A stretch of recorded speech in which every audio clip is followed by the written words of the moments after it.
UP की सियासी लड़ाई में अखिलेश हर रोज कुछ न कुछ नया दांव चल रहे हैं। मजबूत रणनीति के तहत वो विरोधियों पर करारा प्रहार कर रहे हैं। एक बार फिर उनकी रणनीति दिखाई दी।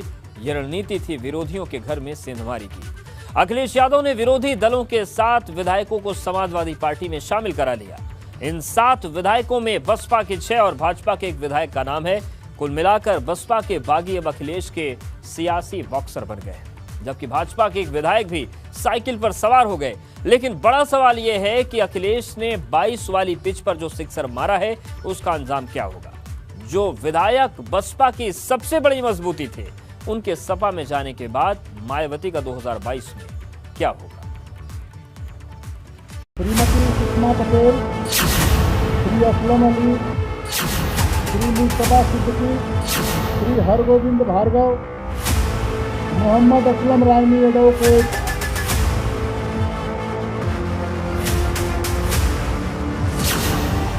साइकिल की सर्जिकल स्ट्राइक यूपी चुनाव की सबसे बड़ी फाइट। बड़ी संख्या में समाजवादी पार्टी की सदस्यता लोग ग्रहण कर रहे हैं। अखिलेश का 6-1 वाला गोल बसपा और भाजपा में होल। बहुत लोग आना चाहते हैं अपनी अपनी गोल के साथ। यूपी में जीत की साइकिल चलाने निकले अखिलेश यादव की घुसपैठिया दांव ने विरोधियों में खलबली मचा दी। अखिलेश यादव अपना कुनबा बढ़ा रहे हैं, वहीं सेंधमारी से अपने विरोधियों की नींद उड़ा रहे हैं।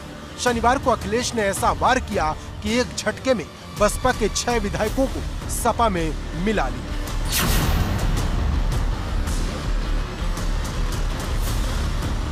अखिलेश की सेंधमारी से इस बार भाजपा भी बच नहीं पाई। 22 की पिच पर अखिलेश ने जो सिक्सर मारा, उसके साथ एक गोल भाजपा पर भी दागा। भारतीय जनता पार्टी से शामिल हो रहे राकेश राठौर जी का स्वागत करता हूं। बहुजन समाज पार्टी के विधायक रही श्रीमती सुषमा पटेल जी का स्वागत करता हूं।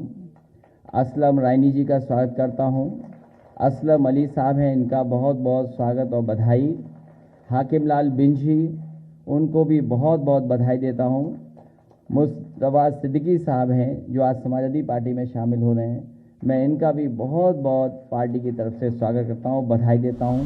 बसपा के जो 6 विधायक सपा में शामिल हुए हैं, उनमें प्रयागराज की प्रतापपुर से विधायक मुजतबा सिद्दीकी, प्रयागराज के हंडिया से विधायक हाकिम लाल बिंद, श्रावस्ती जिले की भिगना से विधायक असलम रायनी, सीतापुर के सिधौली विधायक हरगोविंद भार्गव, हापुड़ के धौलाना से विधायक असलम अली और जौनपुर की बादशाहपुर से विधायक सुषमा पटेल ने सपा का दामन थाम लिया है।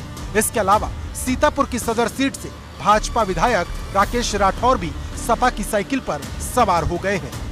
इन 7 विधायकों में 3 मुस्लिम, बाकी 4 विधायक कुर्मी, तेली, बिंद और पासी समुदाय से आते हैं। मतलब अखिलेश MY समीकरण के अलावा दूसरी जातियों में भी अपनी पैठ बना रहे हैं। वहीं बसपा और भाजपा के बागी अब सपा के प्रति वफादारी की कसम खा रहे हैं। हमको तो जाना था तो मैं गया। कोई खास वजह रही होगी भाजपा के साथ छोड़ने की? सब वजह हैं। पूरे उत्तर प्रदेश में जनप्रतिनिधियों के अधिकारों को हनन किया गया है, उनके सम्मान के साथ खिलवाड़ की गई है। एक छोटा सा भी अधिकारी है जो जनप्रतिनिधियों को सम्मान देना नहीं चाहता। हम लोग चुन के क्यों आए थे? लोगों के मुद्दे उठाने के लिए। और ये है कि रणनीति के तहत उन्होंने 20 से जनप्रतिनिधियों को हटा दिया। अब अधिकारी सीधे लूट का रेट उत्तर प्रदेश में बढ़ा हुआ है। बस यही तमाम तरीके की पार्टी को कोई हम पर संदेह था, हम पर कोई शिकायत थी हमसे, तो एक बार बुला के कम से कम वो हमारा पक्ष जान लेती, हमसे बात कर लेती, फिर जो उसका निर्णय था वो हमें स्वीकार रहता। बिना कारण बताए, बिना हमारा पक्ष जाने पार्टी से निष्कासित कर देना ये उचित नहीं। समाजवादी पार्टी में शामिल होने का मेरा निर्णय मैंने अपने क्षेत्र की जनता से, अपने समर्थकों से, अपने मतदाताओं से व्यापक विचार विमर्श किया है। जनता की इच्छा थी कि इस प्रदेश को एक बेहतर, शिक्षित और विजनरी नेतृत्व मिले। अखिलेश ने अपने विरोधियों में सेंधमारी कर खलबली मचा दी है, क्योंकि जिस तेजी से अखिलेश अपना कुनबा बढ़ा रहे हैं और जिस तरह से खुलकर भाजपा को ललकार रहे हैं, उससे साफ है कि वो भाजपा को सत्ता से उखाड़ फेंकने के लिए कुछ भी करने के लिए तैयार है। इनके आने के बाद हो सकता है मुख्यमंत्री जी अपने नारे का नाम बदल दें।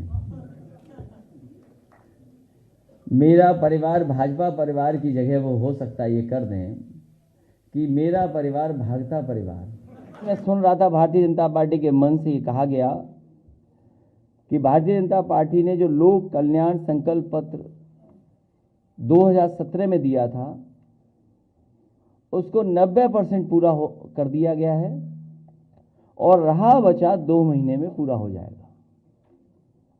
मुझे लगता यह है कि भारतीय जनता पार्टी ने एक बार लोक कल्याण संकल्प पत्र बनाया 2017 का और उसके बाद उसको कूड़ेदान में फेंक दिया।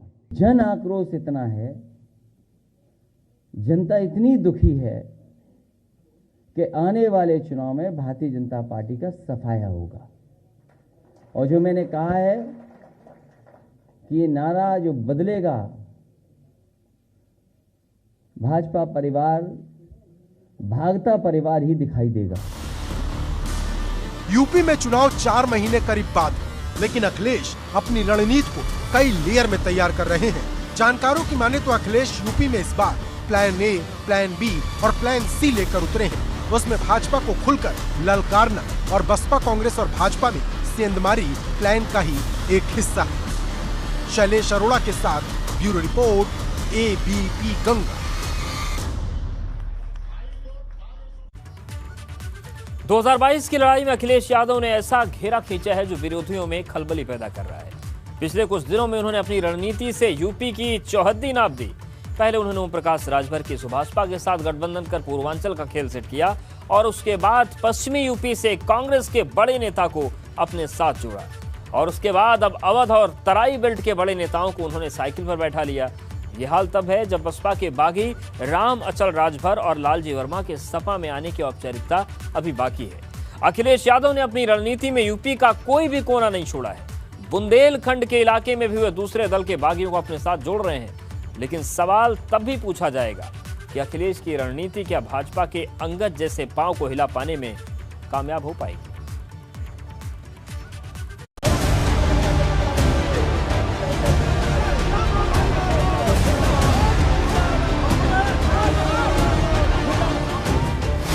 अखिलेश का चक्रवर्ती प्लान, यूपी की चारों दिशाओं में ऐलान।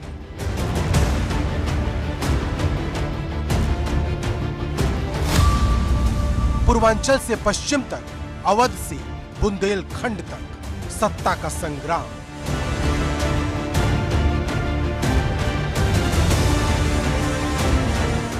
देश के सबसे बड़े सूबे की सबसे बड़े जंग वही जीतेगा जो यूपी के चारों रीजन को पास करेगा।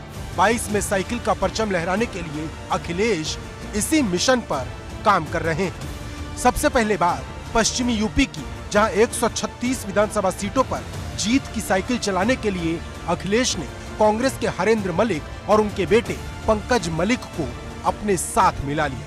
वहीं रालोद के साथ उनका गठबंधन पाइपलाइन में है। जानकारों की माने तो किसान आंदोलन के बाद पश्चिमी यूपी में सपा के लिए सिग्नल एकदम ग्रीन है। मुझे खुशी है कि आदरणीय हरेंद्र मलिक जी, पंकज मलिक जी के साथ बहुत बड़े पैमाने पे किसान और जो खेती करने वाले हैं मजबूत लोग समाजवादी पार्टी के साथ जुड़ रहे हैं। हमें पूरा भरोसा है कि आने वाले समय में इस सरकार को बदलने का काम करेंगे। कुछ इसी तरह अखिलेश पूर्वांचल में भाजपा की किलेबंदी करने में लगे हैं। इसके लिए अखिलेश ने ओम प्रकाश राजभर को अपने साथ मिलाया है। आज जितना भारतीय जनता पार्टी का नेता गांव में आवे तो उनसे पूछा कि जाए अपने नेता से पहले महंगाई कम करा के आवा तब वोट का बात करा, और नहीं तो ओम प्रकाश राजभर का फौज हो, अखिलेश यादव जी का फौज हो, एक फौज से टकराने की हिम्मत अब मत करना। और तेरी विदाई का टाइम ओम प्रकाश राजभर। जबकि निषाद वोटर पर अखिलेश की नजर बहुत पहले से है। अखिलेश को लगता है कि उनके पास MY समीकरण में अगर राजभर और निषाद जुड़ गए तो पूर्वांचल में भाजपा का खेल तय है। और फिर आपने ठीक कहा, अगर बंगाल में कुछ हुआ है,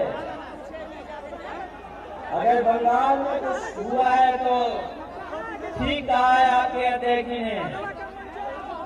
अगर बंगाल में कुछ हुआ है तो यहाँ के लोग भी और पूर्वांचल के लोग भी खदेड़ा कर करके दिखाएंगे, यहाँ भी खदेड़ा होगा। वहीं अवध की 118 सीटों पर अखिलेश खुद मैदान में है। वहीं बुंदेलखंड की 19 सीटों को अखिलेश विजय यात्रा के जरिए पहले ही नाप चुके हैं। रही सही जिम्मेदारी संजय चौहान की जनवादी पार्टी के कंधों पर है। मिशन 2022 के मद्देनजर अखिलेश यादव उत्तर प्रदेश के चारों जोन में घुसपैठ कर रहे हैं। पूर्वांचल में ओम प्रकाश राजभर, पश्चिम में हरेंद्र मलिक, तो अवध में असलम रायनी और हरगोविंद भार्गव। बात बुंदेलखंड की करें तो अखिलेश यादव खुद विजय यात्रा पर वहां गए थे। कुल मिलाकर अखिलेश यादव लगातार दूसरे दलों में सेंधमारी कर रहे हैं और दूसरी तरफ सपा को मजबूत करने का काम भी।